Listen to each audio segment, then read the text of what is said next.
चलो भाई, before moving on to the questions of moles and titration, salt analysis में we have to see different category of questions जो हमारे पास आता है। एक कुछ इस तरह के क्वेश्चंस भी देख लेते हैं, फिर आज हम स्टार्ट करते हैं मोल्स एंड टाइट्रेशन वाले क्वेश्चंस। पहले सॉल्ट एनालिसिस में जो हम test for cations, test for anions, flame colours और टेस्ट फॉर गैसेस वाले क्वेश्चंस देख रहे थे, उसमें कुछ इस तरह के क्वेश्चंस भी होते हैं। ये फुल लेंथ क्वेश्चन है, like this question is just for 7 marks. अब इतना बड़ा क्वेश्चन नहीं आ रहा है, ये छोटा आ रहा है, लेकिन हम इसको फुल लेंथ क्वेश्चन देखते हैं ताकि ये छोटे वाले क्वेश्चन इजीली हम कर सकें। क्वेश्चन में is saying a student is provided with three unlabeled bottles with each contain a solution. The student knows the bottles contain hydrochloric acid, aluminum sulfate, and zinc sulfate. You know the formula of all these compounds. You know the formula of hydrochloric acid now. You can make the formula of aluminum sulfate. Aluminum sulfate is Al2SO4 3. You know how to make a formula of an ionic compound. And zinc sulfate is ZnSO4 because we know zinc always stays positive 2. The student is provided with nitric acid, aqueous silver nitrate, and aqueous ammonia. We know that aqueous ammonia is used to test for cations.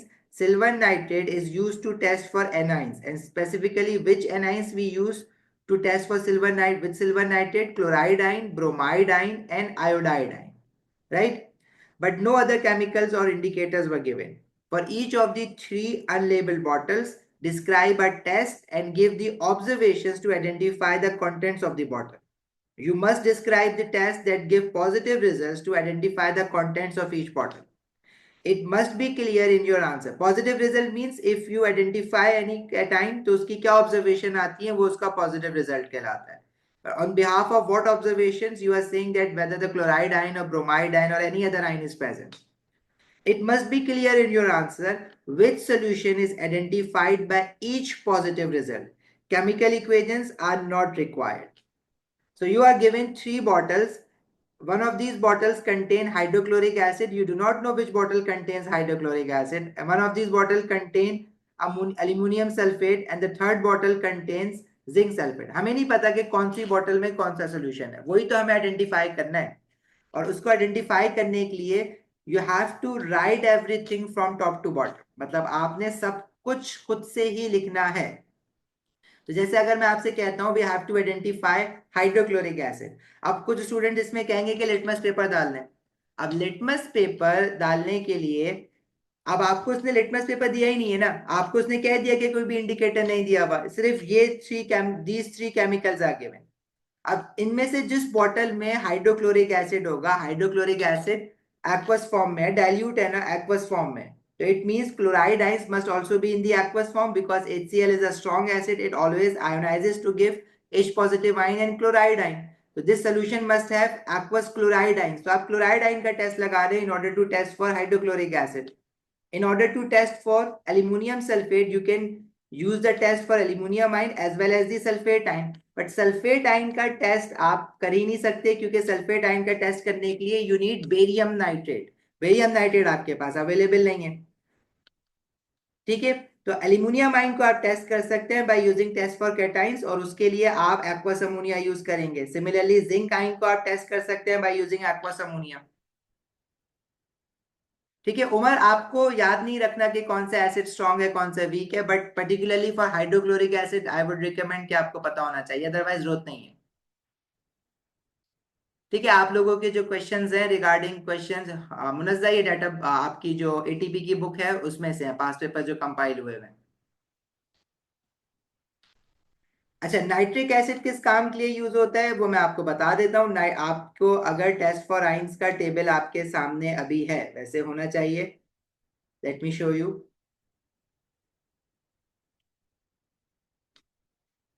Test for ions का table के करीब ले आते हैं, एक minute.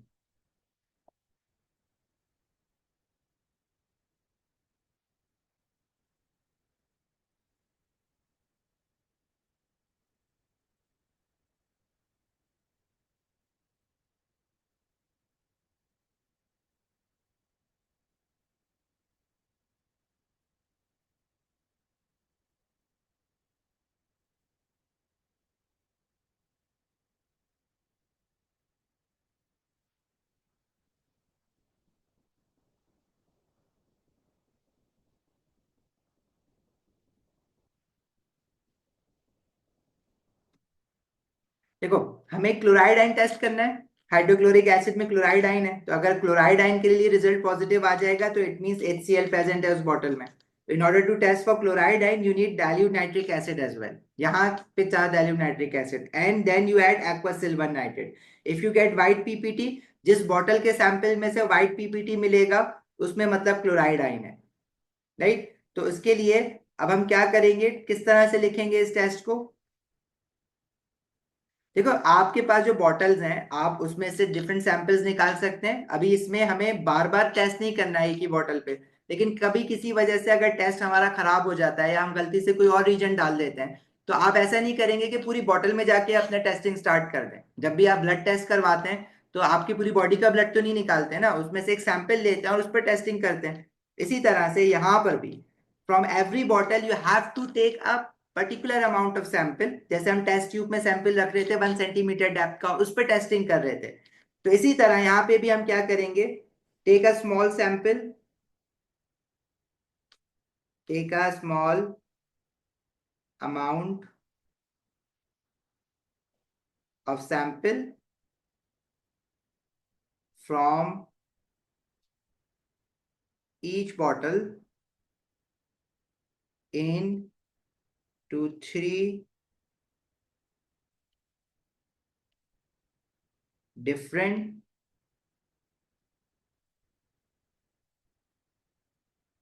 test tubes.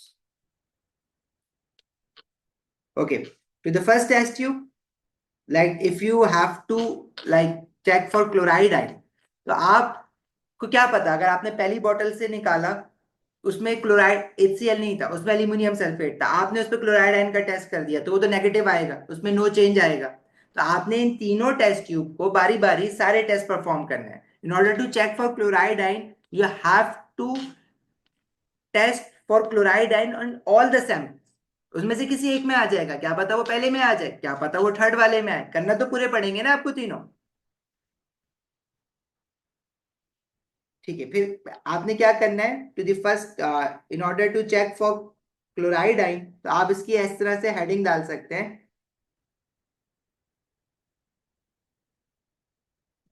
ऐसे लिख देते हैं, डाइल्यूट हाइड्रोक्लोरिक एसिड जिस बॉटल में है उसके लिए आप क्या करेंगे,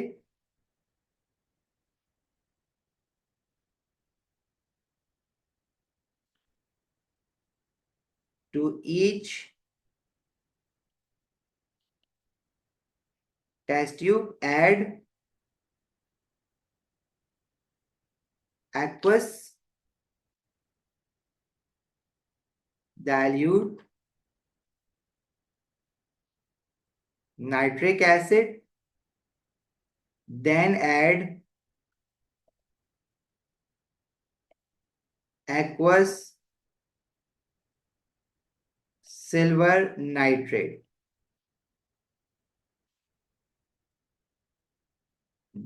The test tube with white PPT, acid के साथ डाइल्यूट जरूर लिख देना क्योंकि ये रिकमेंडेड है कि हम डाइल्यूट एसिड यूज करें to avoid risk. The test tube with white PPT confirms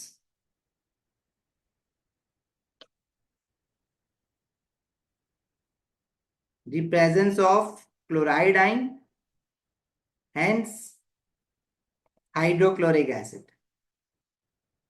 Right?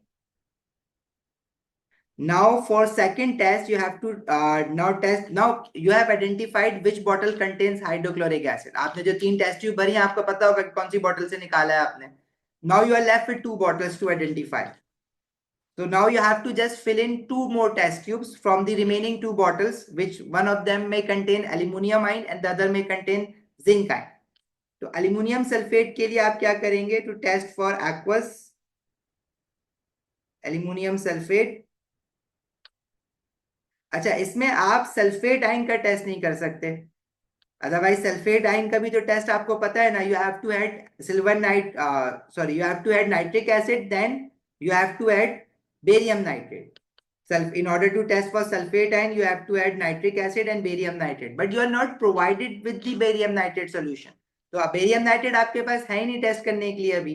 आपको क्या गिवन है? एक्वस अमोनिया गिवन है। अगर आप एक्वस अमोनिया यूज करेंगे एंड उसमें एल्यूमिनियम आइन प्रेजेंट है, क्योंकि एल्यूमिनियम सल्फेट में कैटाइन भी तो है ना एल्यूमिनियम आइन, और अगर व्हाइट पीपीटी आता है insoluble in excess, it means aluminum ion is present.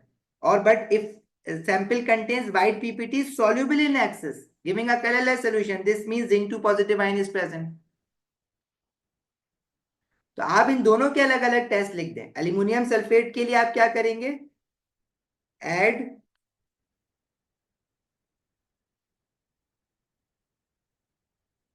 aqueous ammonia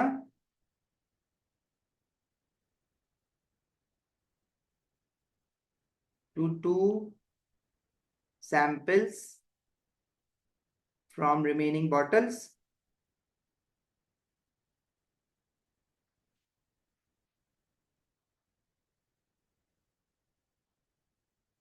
White ppt insoluble in excess aqueous ammonia confirms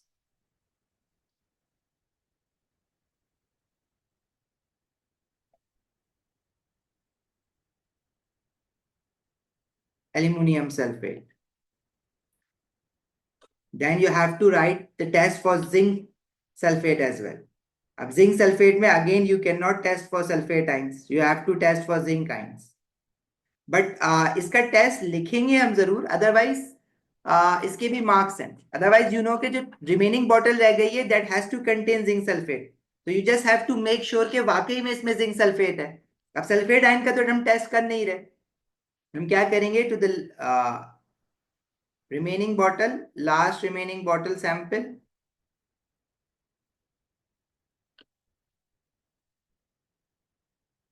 add aqueous ammonia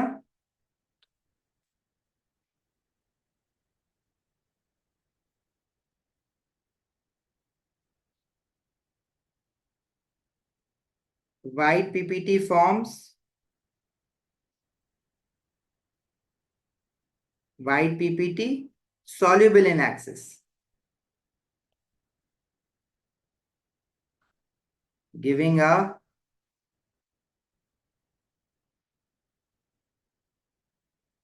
colorless solution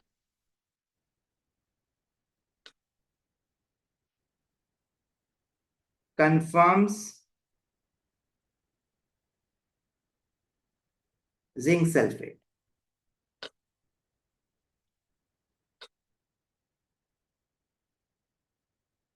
ठीक है भाई, क्लियर है? Very simple.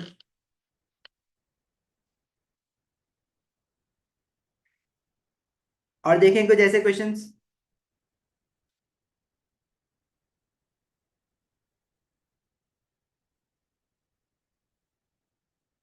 Safan, actually,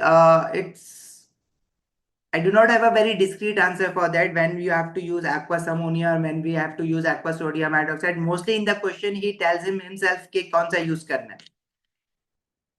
But let's say अगर for example if you have to test for ammonium ions, you cannot use aqueous ammonia.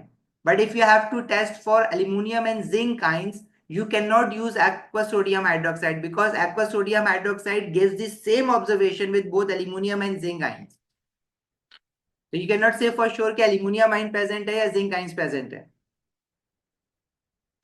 Aluminium sulphate का test करने के लिए देखो सल्फेट आइन भी है इसमें, एल्यूमिनियम आइन भी है। अब मैं सल्फेट आइन का टेस्ट भी कर सकता था, लेकिन यहाँ पे मैं इसलिए नहीं कर सकता क्वेश्चन में क्योंकि उसको टेस्ट करने के लिए वी नीड बेरियम नाइट्रेट, ताकि बेरियम सल्फेट का व्हाइट पीपीटी बने। हमें बेरियम नाइट्रेट गिवन नहीं है क्वेश्चन में। क्वेश्चन में ऊपर हमें रीजेंट्स दिए हुए थे, हमें सिल्वर नाइट्रेट गिवन है, हमें एक्वस अमोनिया गिवन है। अब सिल्वर नाइट्रेट को हम टेस्ट यूज करते हैं for testing of chloride, bromide and iodide only, ठीक है। और एक्वस अमोनिया हम लोग यूज कर सकते हैं फॉर टेस्ट फॉर कैटाइंस। तो आप एल्यूमिनियम सल्फेट में वी हैव एल्यूमिनियम आइन जिसको मैं टेस्ट कर सकता हूं यूजिंग एक्वस अमोनिया, और जिंक सल्फेट में जिंक आइंस है जिसको मैं टेस्ट कर सकता हूं फॉर एक्वस अमोनिया। और एक्वस अमोनिया में एल्यूमिनियम आइन की ऑब्जर्वेशन भी अलग है और जिंक आयन की ऑब्जर्वेशन भी अलग है। एल्यूमिनियम आयन व्हाइट पीपीटी देता है that stage insoluble in aqueous ammonia, whereas zinc ion जो है वो व्हाइट पीपीटी देता है which gets soluble in excess aqueous ammonia। नहीं डाइल्यूट, आप एसिड के साथ जरूर डाइल्यूट लिखेंगे। टेबल अभी याद ना करो आप, टेबल तो अभी आपको गिवन होगा ना एटीपी के पेपर में। थोड़े टाइम बाद जब एटीपी के क्वेश्चंस कर लोगे तो ये टेबल आपको खुद ही याद होना शुरू हो जाएंगे, तो don't worry about the table, हो जाएगा।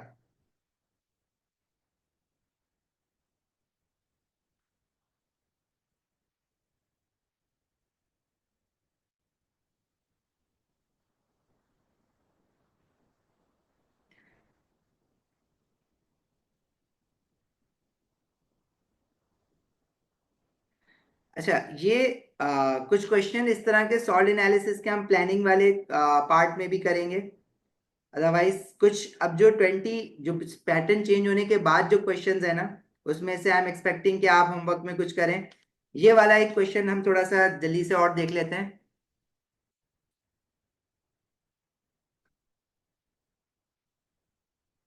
जी आयशा, हम अभी कर रहे हैं क्वेश्चंस कुछ और practice. Question number 1 says solid x is a shiny,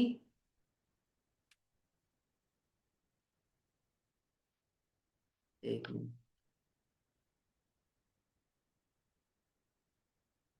अच्छा, प्लानिंग वाले में प्रॉब्लम, प्लानिंग वाला चलो मैं एक क्वेश्चन और दिखा देता हूँ, उसके बाद जो है ना ये टेबल वाला क्वेश्चन कर लेते हैं। प्लानिंग वाले असल में हमारे पास पुराने पैटर्न के हिसाब से बड़े फ्रीक्वेंट क्वेश्चंस थे। अब जो है वो थोड़ा सा इन्होंने चेंज किया है पैटर्न, तो वो टेबल वाले जो न्यू फॉर्मेट के क्वेश्चंस है ना, हम कोशिश तो करेंगे उस पर फोकस करें, लेकिन हमारे पास पुराने क्वेश्चंस भी करने हैं हमने।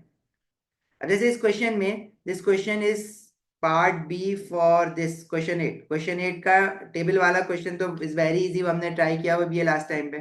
पार्ट बी इसका ये कह रहा है a mixture of solid contains barium sulfate and sodium chloride only.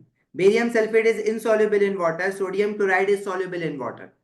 Describe how to separate the mixture to obtain pure barium sulfate and pure crystals of sodium chloride. अब एक सॉल्ट सॉल्युबल है और एक सॉल्ट इनसॉल्युबल है। अब इसको आपने separate किस तरह से करना है वो आपसे पूछ रहा है, ठीक है।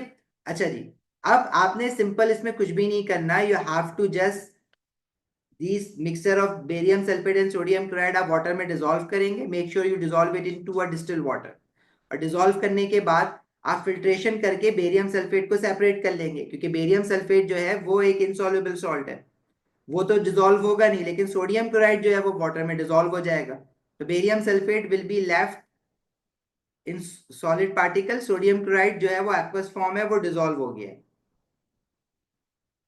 आप इसकी जब फिल्ट्रेशन करेंगे तो फिल्ट्रेशन में रेजिड्यू में फिल्टर पेपर पे आपके पास barium sulphate as a residue रह जाएगा, तो वो सेपरेट हो गया वहां से, ठीक है। You have barium sulphate as a residue, whereas sodium chloride has passed through the filter paper into aqueous solution into the filtrate, और उसको आप सेपरेट कैसे करेंगे वाटर से? Through evaporation and crystallisation.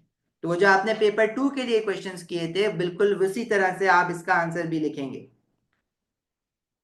इसमें आप क्या करेंगे? First you have to add a mixture of solid into a beaker and dissolve it into distilled water. Make sure you use distilled water.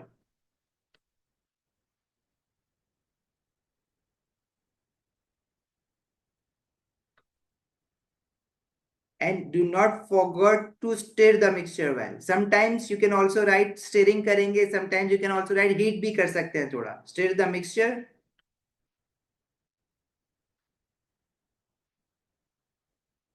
to ensure all the NaCl, which is a soluble salt, is dissolved.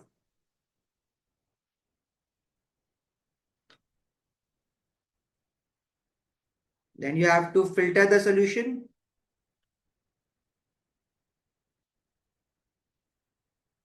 the residue contains barium sulphate salt. You can write the name और the formula as well. अगर formula नहीं लिखना, आपको पूरा नाम लिखना है तो आप पूरा नाम लिख लें. And you have to remember कि बेरियम सल्फेट एक इनसॉल्युबल सॉल्ट है. बाय द वे क्वेश्चन में वो आपको मेंशन कर देता है, लेकिन आप कोशिश करें आपको याद रहे ये सॉल्युबिलिटी टेबल से. Filter the solution. The residue contains the barium sulfate salt. Wash the residue with distilled water. Wash the residue with distilled water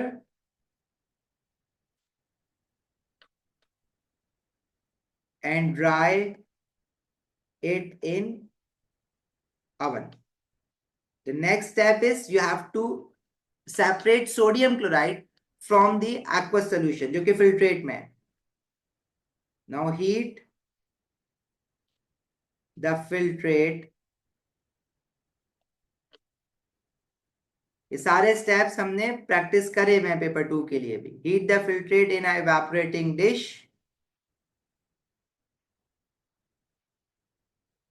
to evaporate water. और कब तक हीट करते हैं? We do not heat up till dryness. We heat until saturated solution is achieved.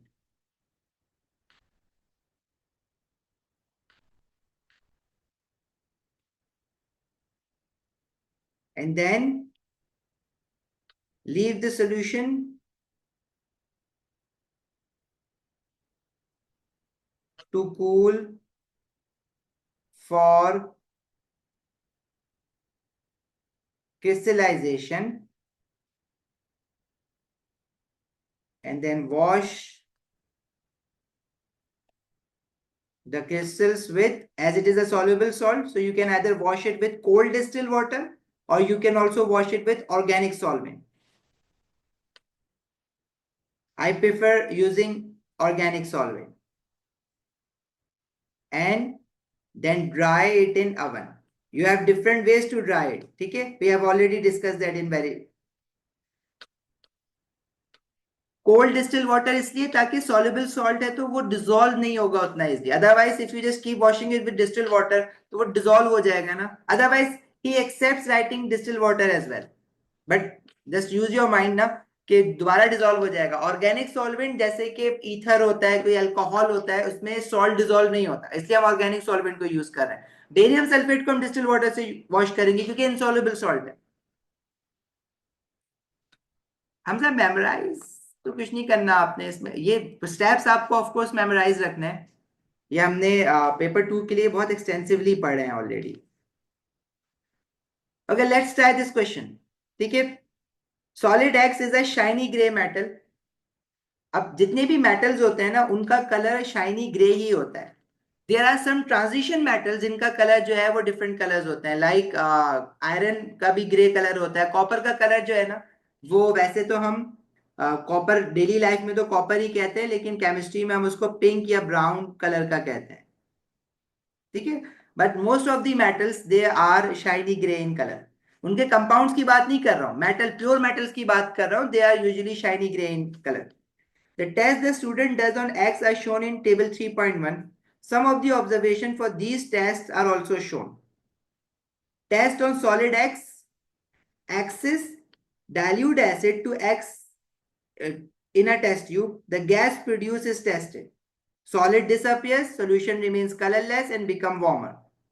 ठीक है, इसमें कुछ information ऐसी है जो आप आगे चल के मेटल्स के चैप्टर में भी पढ़ेंगे. लेकिन आपको अभी इतना तो पता है ना from the knowledge of acid bases and salt that metals they react with acids to produce salt and hydrogen gas. अगर आप किसी मेटल एक्स में एसिड डाल रहे हैं तो जो गैस प्रोड्यूस होगी वो कौन सी गैस प्रोड्यूस होनी है? हाइड्रोजन गैस प्रोड्यूस होनी. और एक सॉल्ट प्रोड्यूस्ड होगा. अब उसने एसिड का नाम नहीं बताया ना मेटल का नाम बताया, लेकिन क्योंकि कह रहा है कलरलेस सोल्यूशन आ रहा है, सोल्यूशन आ रहा है, तो इट मीन जो सॉल्ट प्रोड्यूस हो रहा है वो कोई सॉल्युबल सॉल्ट प्रोड्यूस हो रहा है. राइट, ये वार्मर क्यों हो रहा है ये हम आगे चल के पढ़ेंगे. Add nitric acid then add aqua silver nitrate. Now अभी अभी हमने देखा था कि silver nitrate is used to test for 3 particular anions. One of them is chloride ion, bromide ion and iodide ion. If you get white PPT, it means chloride ion present है. If you get cream PPT, it means bromide ion present है. And if you get yellow PPT, it means iodide ion present है. आपके पास कोई भी colour नहीं आया. देखो हुआ क्या, उसने पहले X को एसिड के साथ रिएक्ट करवाया, सॉल्ट बना. उसके बाद उसी सॉल्यूशन में उसने नाइट्रिक एसिड और सिल्वर नाइट्रेट डाला. अगर सॉल्ट ऐसा होता है जिसमें क्लोराइड, ब्रोमाइड या आयोडाइड होता, तो हमारे पास इनमें से किसी पीपीटी का कलर आ जाता, या तो व्हाइट या क्रीम या येलो पीपीटी. ठीक है, अभी इसमें कुछ भी नहीं आया. फिर उसने कहा कि you have to add nitric acid, then you have to add barium nitrate. Now barium nitrate is used specifically to test for sulphate ion, and if sulphate ion is present it will give you white PPT. So the observation in white PPT confirms the presence of sulphate ion. अब ये sulphate ion कहां से आया? देखो, हमने react करवाया है metal को एसिड के साथ. अब आपको इतना याद है, राइट, कि मेटल जब एसिड के साथ रिएक्ट होते हैं और जो सॉल्ट बनता है, सॉल्ट में एक मेटल आइन होगा जो कि मेटल एक्स का आइन होगा. अब मुझे नहीं पता ये मेटल एक्स कौन सा है, इसका चार्ज +1 है, +2 है या +3, आई डोंट नो. लेकिन मुझे इतना पता है कि जो सॉल्ट का नेगेटिव आइन होता है, यानी जो एनाइन होता है, वो कहां से आता है? वो एसिड से आता है. एसिड से नेगेटिव आइन आया होगा सॉल्ट का, और इस सॉल्ट में जो नेगेटिव आइन है वो सल्फेट है. तो कैन यू आइडेंटिफाई कि जो एसिड था वो कौन सा एसिड था? That must be, or there is only one acid with sulfate, that is H2SO4, sulfuric acid. अभी तो मैं सिर्फ आपको जो क्वेश्चन दिया हुआ है उसको ब्रेनस्टॉर्म कर रहा था. अभी तो आपने क्वेश्चन पढ़ना है आगे. आगे क्वेश्चन में कह रहा है, predict the identity of the gas produced in test 1. Test 1 में metal is reacting with acid. Whenever metal react with acid, the gas produced is hydrogen gas. And what is the test for hydrogen gas? आपने वो, अगर आपको याद नहीं है, आपको याद करना भी नहीं है, आपने टेबल पे जाना है टेस्ट फॉर आइंस का, और हाइड्रोजन गैस के टेस्ट आपके सामने लिखा हुआ है. It pop sound with a lighted spring. ठीक है, हाइड्रोजन गैस का टेस्ट क्या है? Pops with a lighted spring. If you have a hydrogen gas coming out from any solution, if you just bring a flame near it, it will produce a pop sound. आपने observation में gas लिखी, कौन सी gas आ रही है उसका आपने test लिखा, bring a lighted splint near the gas. And observation क्या आ रही है जिससे आप कंफर्म कर रहे हैं हाइड्रोजन गैस है? Pop sound. Right, you will just get 3 marks for this. The observation for test 1 are incomplete. Okay. State one other observation that the student makes for test 1. जब गैस निकलती है तो bubbles भी दिखते हैं ना, और बबल्स को हम क्या कहते हैं? एफर्विसेंस.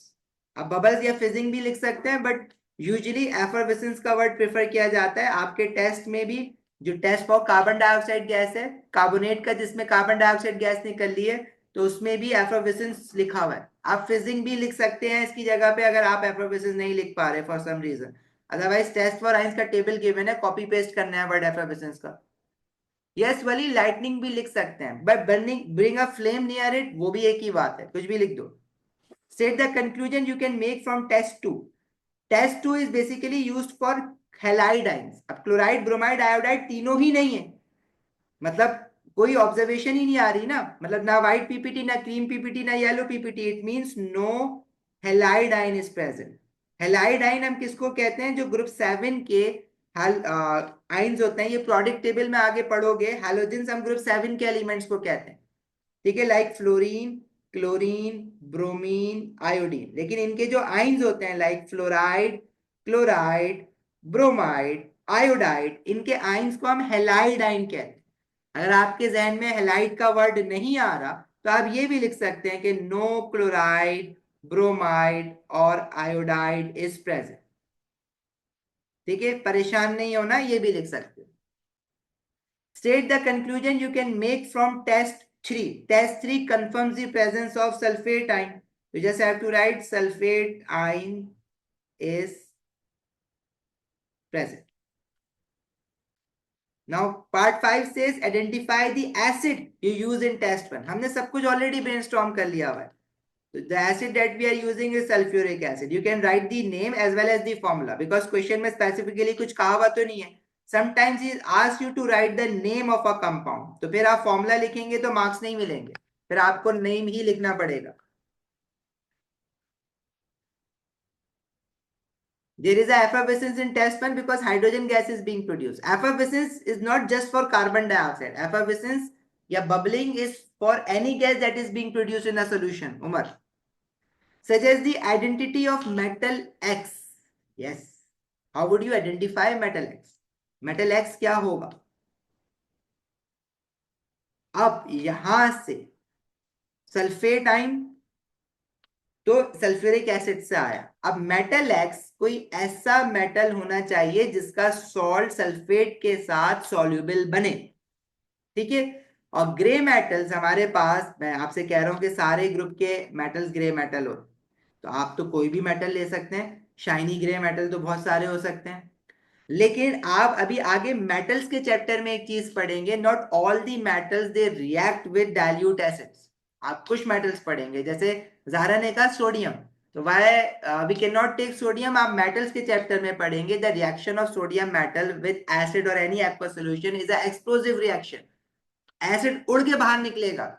इसलिए हम जो है सोडियम या किसी भी ग्रुप वन के मेटल को चूज नहीं करेंगे. We can choose group two metal, we can choose transition metal, but not all the metals react with dilute acids. अब आपको कैसे पता चलेगा कौन से रिएक्ट करते हैं कौन से नहीं करते? मेटल्स के चैप्टर में हम रिएक्टिविटी सीरीज जब पढ़ेंगे तो वो याद करेंगे. ठीक है. कुछ मेटल्स आराम से रिएक्ट कर जाते हैं, कुछ रिएक्ट नहीं करते. Like magnesium, magnesium does react. Zinc, zinc भी रिएक्ट करता है. Why can't we take any other metal? We can take other metals, but we will study के एल्यूमिनियम रिएक्ट नहीं करता ऑक्साइड लेयर की वजह से, तो हम एल्यूमिनियम नहीं लेंगे. क्या हम इसकी जगह कोई और मेटल ले सकते हैं? Like can we take iron? Yes, we can take iron. If you see the marking key of this paper, इसमें जो है वो आयरन नहीं लिखा हो. बट ये जो स्पेसिफिक पेपर है, इसकी जो एग्जामिनर के साथ वर्कशॉप्स होती हैं, आई अटेंडेड दैट वर्कशॉप. तो उसमें वी आस्क्ड द एग्जामिनर कि why we can not choose any other metal. So he was like कि जो आपके पास मार्किंग की आती है that is the published marking key, detail marking key में और भी मेटल्स लिखे हुए, बट वो उसमें से कोई मेटल ऐसा नहीं होना चाहिए जो डाइल्यूट एसिड के साथ रिएक्ट नहीं करता. जैसे स्टूडेंट्स को मेटल्स के चैप्टर में याद करवाया जाता है copper, silver, gold, platinum, it does not react with dilute acids. तो you have to make sure इनमें से कोई मेटल ना लिखे आप. और इनमें से ये कोई भी मेटल जो है वो ग्रे कलर का होता भी नहीं है. Copper is of pink colour, gold you know what colour of gold is, और सिल्वर का भी कलर पता है, platinum is white gold. So anyways, the safe choice here would be magnesium or zinc, or it can be iron as well, और भी metals हो सकते हैं, but इसका कोई परेशान नहीं होना है. आप लिख सकते हैं कोई भी metal, but वो metal जो reactivity series में नीचे हो वो हम metals में देखेंगे. Magnesium does not react violently with cold water, it reacts readily with cold water. मतलब the reaction is not very fast, acid spray नहीं होगा उसमें. ठीक है भाई, ओके. चलो देखो आरिश, क्वेश्चन स्टार्ट कर दो करना. थोड़ी थोड़ी मुश्किल होगी, लेकिन जैसे आप क्वेश्चंस की फ्रीक्वेंसी बढ़ाओगे ना तो हो जाएगा, इतना मुश्किल नहीं है. पेपर पैटर्न कैसे चेंज हुआ है वो अभी हम, उम्र हमारी बहुत लंबी बात हो गई है उस पर. नहीं आयशा, अभी नहीं आ रहा. अच्छा जी, next we have to start the questions for moles and titration.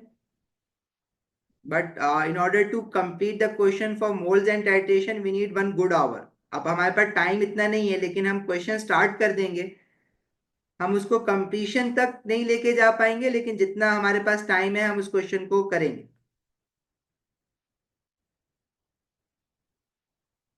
अच्छा, आपके पास एटीपी की पास पेपर बुकलेट जिससे हम क्वेश्चन कर रहे हैं, that has been already uploaded. जो क्लास नोट्स हैं वो भी अपलोड हो गए, जो रिकॉर्डेड लेक्चर्स हैं वो भी अपलोड हो गए. तो आपके पास एटीपी की बुक में जितने भी क्वेश्चंस हैं वो आपको टाइम टू टाइम होमवर्क करना है. फिलहाल आपका जो होमवर्क है वो ये है कि जो टेस्ट फॉर आइंस वाले क्वेश्चंस है, अगर आप इस बुक का इंडेक्स देखेंगे तो टेबल ऑफ कंटेंट्स में आपके पास all the questions from page number 1 to 35. You have to do these questions. When you are done with this question, मतलब आप acid bases and salt, identifications of wine, test for gases और preparation of salt के topic cover करेंगे. फिलहाल अभी हम moles and titration start कर रहे हैं. Rafale ATP booklet upload हो गई है portals पे.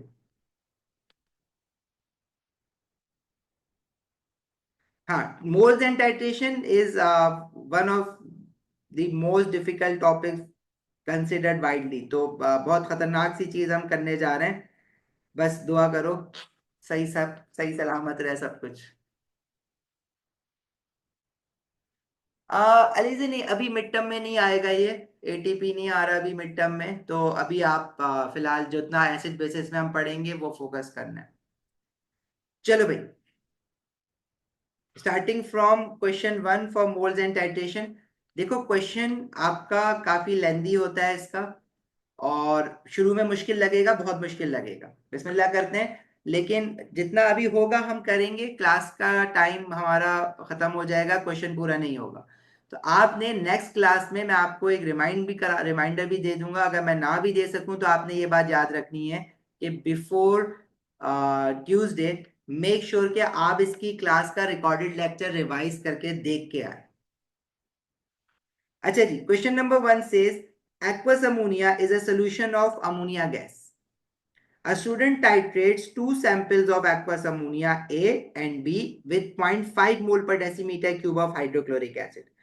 I would recommend कि इस क्वेश्चन में आप साथ साथ स्केमेटिक्स बनाते थे. स्केमेटिक्स क्या होते हैं? स्केमेटिक्स बेसिकली मैं अपने पास कोई डायग्राम्स बनाऊंगा ताकि मुझे ये चीज समझ आए कि इस क्वेश्चन में हो क्या रहा है. वो आप क्वेश्चन के साथ साथ भी बना सकते हैं, आप किसी और पेज पे भी बना सकते हैं, बट प्रेफरेबल है अगर क्वेश्चन पेपर पे वहीं पे जगह है तो वहीं पे स्केमेटिक बना लो ताकि सारी इंफॉर्मेशन एक जगह पे समराइज हो जाए. जैसे ये कह रहा है कि student titrates two sample of aqueous ammonia. ठीक है, अब अगर आपके पास नोटबुक है तो आप अगर साथ साथ स्कीमेटिक बना लेंगे अपना, तो शुरू शुरू में ये काम इस तरह से करो, आपके पास क्वेश्चन इजीली ब्रेक डाउन हो जाएगा.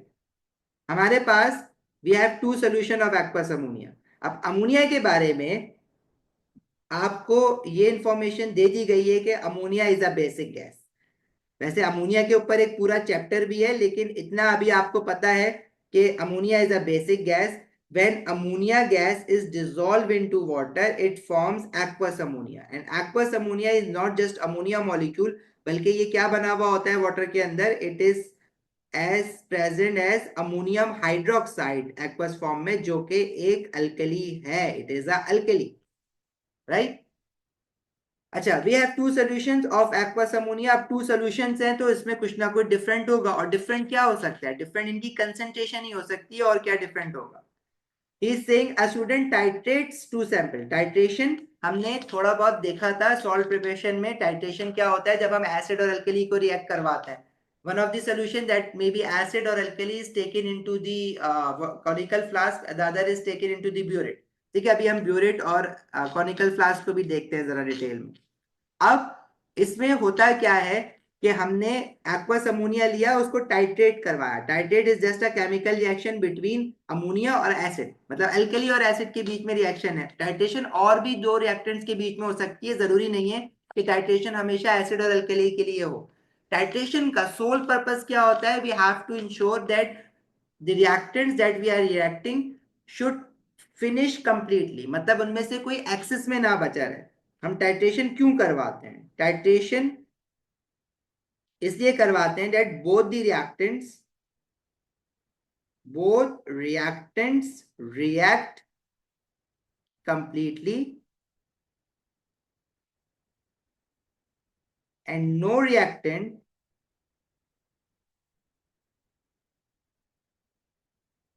is left in excess.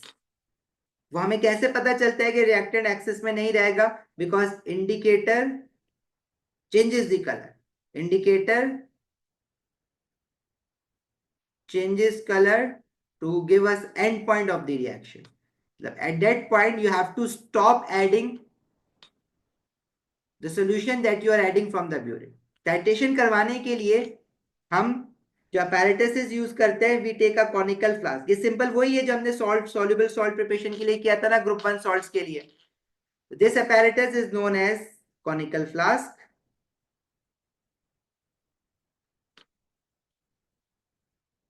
Conical flask में अगर लेट से मैंने एक्वस अमोनिया का सोल्यूशन डाला है, जो कि बेसिकली अमोनियम हाइड्रोक्साइड है, अल्कली है, तो इसके ऊपर हम एक ब्यूरेट क्लैम्प करते हैं,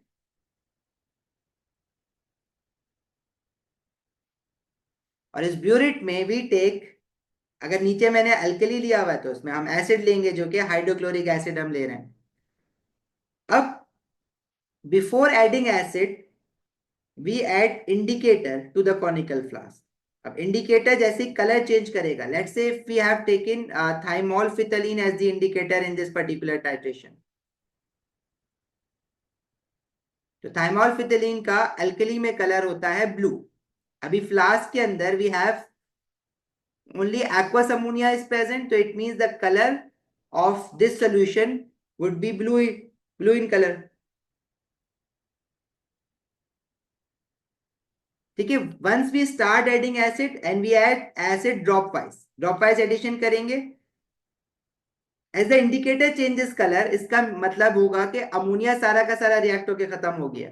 जैसे इंडिकेटर अपना कलर चेंज करेगा, कलर चेंज वो किस तरह से करता है, जब सारा का सारा एल्कली रिएक्ट होकर खत्म हो जाएगा, तो एसिड की एक एक्स्ट्रा ड्रॉप की वजह से ये दोबारा से सोल्यूशन कलरलेस हो जाएगा, क्योंकि थाइमोल फिथलीन अल्कली में तो ब्लू है लेकिन एसिड में कलरलेस होता है। तो इट मींस के we will stop adding acid. हाँ, एक ड्रॉप या आधा ड्रॉप एसिड का एक्सेस में जरूर हो गया, लेकिन उसके साथ हम कॉम्प्रोमाइज करेंगे एंड वी विल अज्यूम कि जितना भी इसमें एक्वस अमोनिया था वो एग्जैक्टली रिएक्ट होकर खत्म हो गया है और हमने एसिड एक्सेस में नहीं डाला। ठीक है, this is the process of titration. अब टाइट्रेशन करने के लिए आप जो ब्यूरेट यूज कर रहे हैं, वो ब्यूरेट में आप सोल्यूशन को फिल करेंगे। Late me show you how does burette looks like. देखा तो था हमने उसमें, एक बार और देख लेते हैं।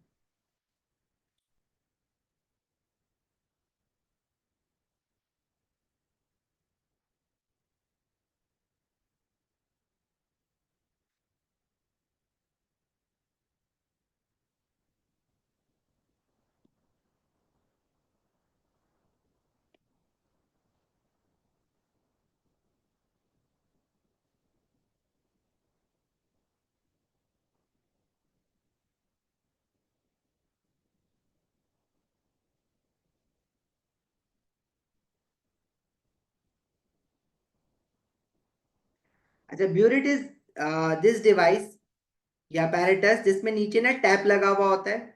अगर आप इस टैप को थोड़ा सा क्रैक करेंगे तो it will start adding acid, या जो भी आपने इसमें लिक्विड फिल किया हुआ है उसकी ड्रॉप वाइज एडिशन स्टार्ट हो जाएगी, और ये टैप आप जो है वो फौरन क्लोज भी कर सकते हैं। अब इसमें अगर मैं रीडिंग्स देखूं, तो जब मैं ब्यूरेट को कंप्लीटली फिल कर देता हूं तो वो 0 सेंटीमीटर क्यूब का मार्क सबसे ऊपर है। जब मैं इसमें से नीचे से लिक्विड निकालना स्टार्ट करूंगा तो इसका जो लेवल है वो नीचे जाएगा, और नीचे जाते जाते लेट से ये लेवल जो है वो इस यहां तक पहुंच गया है, जो कि मुझे क्लियरली दिख नहीं रहा है, लेकिन वो मैं जूम करके दूसरी डायग्राम पे दिखा रहा हूं। अब ब्यूरेट में जो मार्किंग्स गिवन होती हैं, मार्किंग्स क्या है, यहाँ पे 28 वैल्यू है, यहाँ पे 29 वैल्यू है। If you see in between 28 and 29 we have 10 divisions given, and each division will account for how much 0.1 centimetre cube. Unit के ऊपर जो यूनिट गिवन होता है वो सेंटीमीटर क्यूब गिवन होता है, वॉल्यूम का यूनिट है, वॉल्यूम यूनिट सेंटीमीटर क्यूब में मेजर करता है। तो each division is for 0.1 cm cube. आप कैसे निकालेंगे ये division, you just subtract 29 minus 28 divided by 10 division है, तो each division is for 0.1 cm cube. मतलब जब आप एक वैल्यू से दूसरी लेवल पे दूसरी मार्किंग पे आएंगे तो ये जो वैल्यू हो जाएगी, this value is how much, 28 के बाद अगर आप एक मार्किंग नीचे आएंगे तो this will read as 28.1 cm cube. This is 28.1, फिर 28.2, 28.5, और अभी जहां पे लेवल आ रहा है हमारा ये जो लिक्विड का लेवल होता है इसको हम कहते हैं मेनिस्कस। तो जो कलरलेस सोल्यूशन होते हैं उसमें हम लोअर मेनिस्कस पढ़ते हैं, मतलब ये जो लेवल होगा लिक्विड का ये आपको दिख जाएगा। अच्छा, आपको क्वेश्चन में ना वो स्टेट बना के देगा, तो आपको इतनी टेंशन नहीं लेनी है उसकी। तो ये जो लेवल आ रहा है अभी हमारा, ये आ रहा है 28.9 centimetre cube.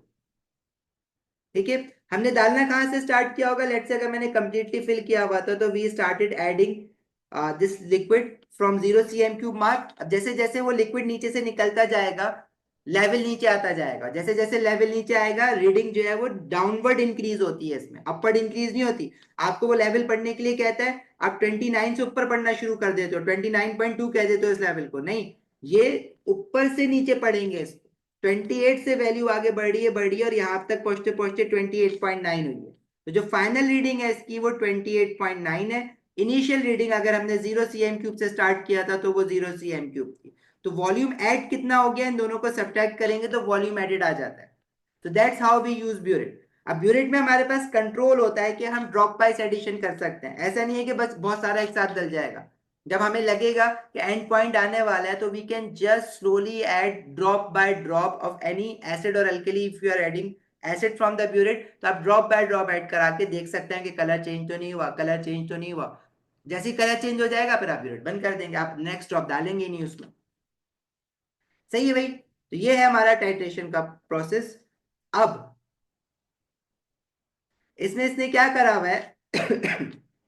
The student does 4 titration, 4 titration करेगा with 2 with A and 2 with B। अब जरा वापस आते हैं, ए और बी क्या था? ए और बी एक्वस अमोनिया के सॉल्यूशंस थे। We have 2 different aqueous ammonia solution. एक सोल्यूशन ए है अमोनिया का और एक सोल्यूशन बी है अमोनिया का। इनको मैं स्कैमेटिक्स कहता हूं, मुझे हेल्प करता है स्कैमेटिक कि मुझे याद रहे कि क्या हो रहा है क्वेश्चन में।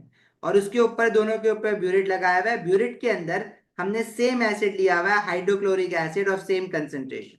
और ये जो हमारा फ्लास्क है इसके अंदर हमने अमोनिया का सोल्यूशन लिया हुआ है। डिफरेंट अमोनिया लिए हुए, दोनों की अलग अलग टाइट्रेशन करेंगे और दोनों की टाइट्रेशन एक से ज्यादा बार करेंगे। मतलब एक बार कलर चेंज हुआ, you will rinse the flask, flask में दोबारा फ्रेश अमोनिया भरेंगे, फिर दोबारा टाइट्रेशन करेंगे।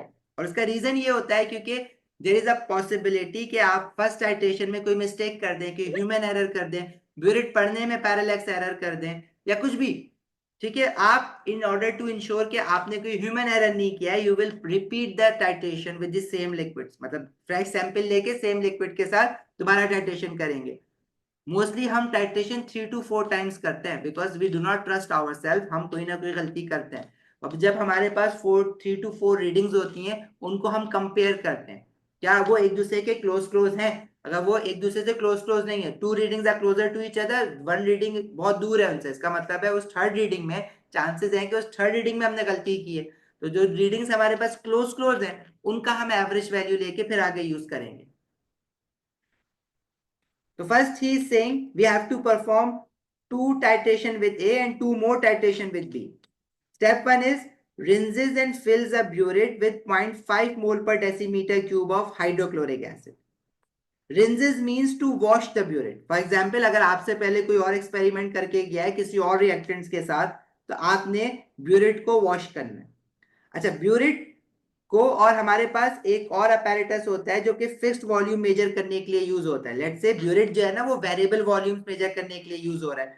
We can measure any volume we like from the burette. Let's say if we have to add 30 centimetre cube और 35 cm क्यूब, तो अगर हमने ब्यूरेट को 0 cm क्यूब तक भरा है और अगर मुझे 35 cm क्यूब तक लिक्विड निकालना है तो मैं उसको नीचे 35 cm क्यूब तक के लेवल तक लेके आ जाऊंगा।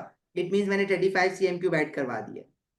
Burette is the most accurate device to measure the liquids. उसके बाद हमारे पास वेरिएबल वॉल्यूम मेजर करने के लिए मेजरिंग सिलेंडर भी होता है। और ये जो मेजरिंग सिलेंडर है इसमें हम लोग वॉल्यूम्स मेजर तो कर सकते हैं, लेकिन अगर मैं इस अपैरेटस में स्मॉलेस्ट रीडिंग, जो smallest reading that any apparatus can measure, उसको हम कहते हैं लीस्ट काउंट। अगर मैं इस अपैरेटस का लीस्ट काउंट देखूं तो इसका जो लीस्ट काउंट आता है ना, that is if you see between 10 and 20 cm cube you have 1 2 3 4 5 divisions, like 4 divisions 5 के gaps है, तो each division will account for 2 centimeter. मतलब 2 सेंटीमीटर क्यूब स्मॉलेस्ट वैल्यू आप पढ़ सकते हैं मेजरिंग सिलेंडर से, जबकि ब्यूरिट से आप 0.1 डेसिमल प्लेस की एक्यूरेसी तक वैल्यूज को पढ़ सकते हैं। मतलब burette is a more accurate device to measure the volumes. हमारे पास एक और डिवाइस है टू मेजर दी वॉल्यूम, जिसको हम कहते हैं वॉल्यूमेट्रिक पिपेट। ये वाला है वॉल्यूमेट्रिक पिपेट। ग्रेजुएटेड पिपेट हम लोग ग्रेड 11 में यूज नहीं करते, हम लोग वॉल्यूमेट्रिक पिपेट यूज करते हैं, जो कि एक फिक्स्ड वॉल्यूम मेजर कर सकता है। यहाँ पे इसका जो मार्किंग दिया हुआ है, ये एक फिक्स्ड वॉल्यूम ही सिर्फ मेजर करेगा। राइट, अगर आपने इस पिपेट को कंप्लीटली फिल कर लिया है, तो अगर ये पिपेट जो है वो 25 सेंटीमीटर क्यूब की कैपेसिटी रखता है, तो इसका मतलब है कि जब ये कंप्लीटली फिल हो जाएगा, तो इसके अंदर सिर्फ 25 सेंटीमीटर क्यूब लिक्विड का वॉल्यूम आया हुआ होगा। तो इसको हम कहते हैं पिपेट। ठीक है, आपको ये आइडेंटिफाई भी करना आना चाहिए कि डायग्राम बनी हुई है इसकी, और आपको इसका नाम भी याद रहना चाहिए कि that is known as volumetric pipette. अगर आपसे पिपेट भी याद कर लेंगे वो भी काफी। ठीक है जी। तो दिस इज वॉल्यूमेट्रिक पिपेट, जो कि हम फिक्स वॉल्यूम मेजर करने के लिए यूज करेंगे, और वो भी कहीं ना कहीं अभी यहाँ पे यूज हो जाए। आई थिंक हाँ, इस वीकेंड पे जो है ना, आपको प्रैक्टिकल की क्लास, अपैरेटस की क्लास हमें करनी है। We have been delaying it. तो मैं आपको मैं आप लोगों को मैसेज कर दूंगा थोड़ी देर पहले। नहीं, ड्राइंग नहीं बनानी होती। मैं आपको मैसेज कर दूंगा, like before 3-4 hours before the class. जो लोग क्लास ना ले सके ना, जिनकी कोई और क्लासेस हो या कहीं और एंगेजमेंट्स हो, तो आप बस ना एक काम ये करना, उसकी रिकॉर्डिंग देख लेना अपनी फिजिबिलिटी से बिफोर ट्यूसडे। ठीक है, मैं हर हाल में इस वीकेंड पे ये वाली क्लास कर दूंगा apparatus वाली। जो ले ले ठीक है, जो ना ले वो रिकॉर्डिंग देख लेना। कोई बहुत मुश्किल क्लास नहीं है ये वाली। ठीक है, पार्ट डी एंड ई अभी डायरेक्ट कैसे करवा दे, पार्ट डी एंड ई पूरा क्वेश्चन करेंगे हम। ठीक है, अभी हम we are running out of time, तो अभी आप लोग जा सकते हैं। बट आप लोगों को मैंने एक काम होमवर्क ये दिया है कि टेस्ट फॉर आइंस के जो एटीपी वाले क्वेश्चन है आप वो पूरा करेंगे, और बिफोर ज्वाइनिंग दी नेक्स्ट क्लास आप एक तो वो इसकी जितनी भी अभी बातें हुई हैं वो रिकॉर्डिंग देख के आएंगे, और तीसरा, आप जो प्रैक्टिकल वाली क्लास होगी, अगर वो क्लास आप लाइव ना ले सकें, तो आप उसकी रिकॉर्डिंग देख के बैठेंगे ट्यूसडे वाली क्लास। ठीक है, बस ट्यूसडे और थर्सडे वाली क्लासेस थोड़ी सी मुश्किल होंगी, और उसके आगे ट्यूसडे वाली 3 मोर क्लासेस फॉर टाइट्रेशन, जो कि मुश्किल होगा काम। वो एक बार हो जाएगा तो फिर हमारा काम हो जाएगा। नाइस वाली। क्या कह रहे हो?